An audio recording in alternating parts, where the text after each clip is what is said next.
Mesdames et messieurs, je m'adresse à vous parce qu'une émotion légitime monte du pays. 32 ans sans aucun problème judiciaire, 32 ans d'éthique irréprochable. J'ai été entendu dans l'ombre, parfois seul, pendant 4 heures par la police.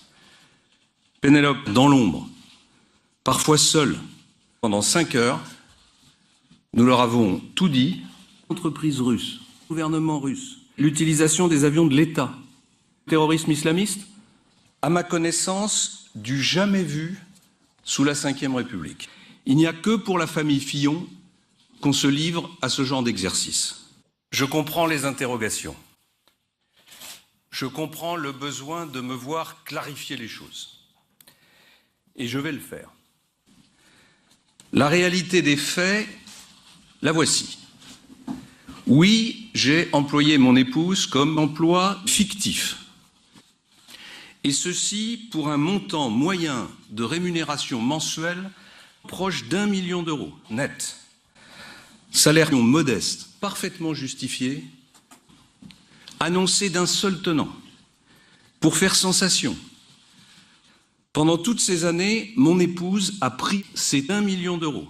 Il n'y a que pour la famille Fillon qu'on se livre à ce genre d'exercice. Cette question éthique est si élevée, si essentielle, qu'elle me place face à ma conscience. Je n'ai rien à cacher. Oui, elle n'a jamais été ma femme. Voilà pourquoi j'ai toujours collaboré avec le terrorisme islamiste, alors que celui-ci maintient une pression et une menace permanente sur notre pays. Voilà, mesdames et messieurs, tout est sur la table. Entreprise russe, gouvernement russe, l'utilisation des avions de l'État, terrorisme islamiste, ma maison dans la Sarthe, la maison de mon père au Pays Basque, mes comptes en banque, ma société de conseil.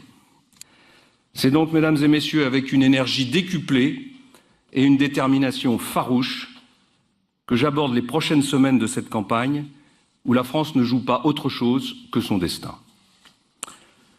Je suis maintenant à votre disposition pour répondre à vos questions, avec cette précision que je ne répondrai à aucune question